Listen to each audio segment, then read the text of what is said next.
Hello everyone, welcome to my YouTube channel. അടുത്ത കാലത്ത് ഇത്രയ്ക്കും നന്നായിട്ടൊരു തിയേറ്റർ എക്സ്പീരിയൻസ് തന്ന മൂവി ആവേശം ഞാൻ പോയി കണ്ടു. അതിൽ ഇൻസ്പയർ ആയിട്ട് രംഗണ്ണൻ്റെ സ്റ്റൈലിൽ ഞാൻ വൈറ്റ് ഷർട്ടൊക്കെ ഇട്ടിട്ടുണ്ട്. സ്വർണ്ണമാല ഞാൻ അമ്മയോട് ചോദിച്ചു, അമ്മേനെ വിറകുമൂട്ടിനടിച്ചു. അതുകൊണ്ട് ഞാൻ ആ ടാസ്ക് അവിടെ ഉപേക്ഷിച്ചു. സോ റിവ്യൂ പറയാൻ, ഈ സിനിമയുടെ എനിക്ക് ഫസ്റ്റ് കാര്യം പറയാനുള്ളത് എന്താണെന്ന് വെച്ചാൽ അത് ഫഹദ് ഫാസിലാണ്.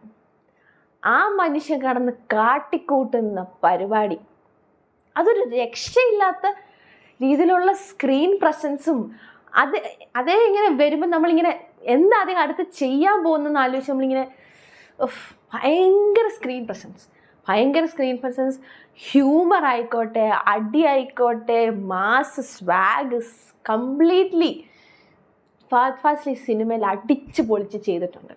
അത് ഒരു തരത്തിലും കോംപ്രമൈസ് ചെയ്യാൻ പറ്റാത്ത ആക്ടിങ്ങും പെർഫോമൻസും ആയിരുന്നു ഫഹദ് ഫാസിൽ എന്ന നടൻ. പിന്നെ നെക്സ്റ്റ് പറയാനുള്ളത് ജിത്തു മഹാദേവൻ, ഈ സിനിമയുടെ ഡയറക്ടർ ജിത്തു മഹാദേവൻ. അദ്ദേഹം രോമാഞ്ചത്തിൻ്റെ സ്റ്റൈൽ തന്നെ പിടിച്ച് ചെയ്ത പടം, ബാംഗ്ലൂർ തന്നെ ബേസ്ഡ് ഇതുള്ളത്. അദ്ദേഹത്തിൻ്റെ ലൊക്കേഷൻ തന്നെ കാണിച്ചിരിക്കുന്ന ഈ സിനിമയിൽ ബാംഗ്ലൂരാണ്, രോമാഞ്ചത്തിലെ പോലെ തന്നെ.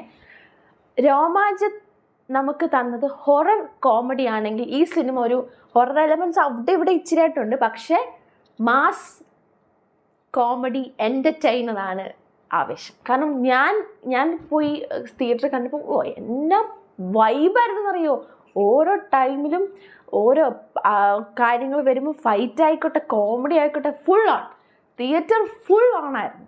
അതുപോലെ എൻജോയ് ചെയ്ത് കണ്ട ഒരു പടമാണ് ആവേശം. പിന്നെ എനിക്ക് ഈ സിനിമയെ പറ്റി അടുത്ത എലമെൻറ്റ്, ഈ സിനിമയുടെ ജീവനും ഈ സിനിമയുടെ ശ്വാസവും വേറെ ഒന്നുമല്ല മ്യൂസിക്. അത് ചെയ്തിരിക്കുന്നത് one and only Sushin Shyam.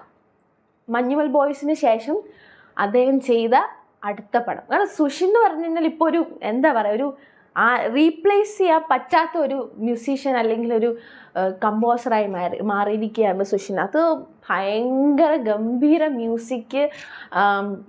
Fahad Fazil enter ചെയ്യുന്ന സമയത്താണെങ്കിൽ പോലും എൻ്റെ ഫേവറേറ്റ് ഇലുമിനാറ്റിയാണ് സോങ്. പിന്നെ ഗലാട്ട, ജാടയൊക്കെ കറക്റ്റ് ആ വരികൾ വരെ ആ സിനിമയിൽ ആപ്റ്റാണ്. അതുപോലാണ് അത് ചെയ്തു വെച്ചിരിക്കുന്നത്. സോ ആവേശം എന്ന മൂവി കംപ്ലീറ്റ് തിയേറ്റർ എക്സ്പീരിയൻസ് ആയിരുന്നു. പിന്നെ ഇതിൻ്റെ സിനിമാറ്റോഗ്രാഫി ചെയ്തിരിക്കുന്നത് സമീർ താഹിറാണ്. പിന്നെ ഇതിൽ ബാക്കിയായിട്ട് വരുന്ന ആക്ടേഴ്സ് കാസ്റ്റിംഗ് ഒക്കെ ഗംഭീരമായിരുന്നു. ഫഹദ് ഫാസിലുണ്ട്, സജിൻ ഗോപു ഉണ്ട്, പുള്ളി രോമാഞ്ചത്തിനകത്ത് മെയിൻ ഒരു ക്യാരക്ടർ ചെയ്തു. അത് കഴിഞ്ഞിട്ട് ആവേശം ഗംഭീര പെർഫോമൻസ്. ഹൊറല്ല, കോമഡിയൊക്കെ ഭയങ്കര സൂപ്പറായിട്ട് അദ്ദേഹം ചെയ്തിട്ടുണ്ട്. ഫൈറ്റ് സീൻസ് ആണെങ്കിലും അടിപൊളിയായിട്ട് ചെയ്തിട്ടുണ്ട്.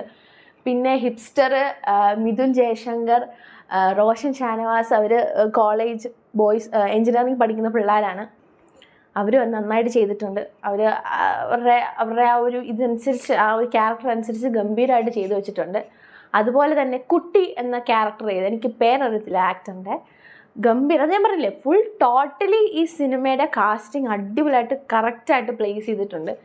പിന്നെ പറയാനുള്ളത് ഫഹദ് ഫാസിൻ്റെ ഫിസിക്ക്, ആ സ്റ്റൈല്, ആ എന്താ പറയുക, ഈ ചട്ടമ്പിനാട് സിനിമയില്ലേ മമ്മൂട്ടിയുടെ, അതിനകത്ത് മറ്റേ ഡയലോഗ്, ആ കന്നഡ മലയാളം ചേർന്ന സംഭാഷണങ്ങൾ, സംസാര ശൈലി, ആ ക്യാരക്ടർ അതേപോലെ അബ്സോർബ് ചെയ്ത് അദ്ദേഹം ആ സിനിമയിൽ കാണിച്ചിട്ടുണ്ട്. ഗംഭീര സ്ക്രീൻ പ്രസൻസ് ആയിരുന്നു.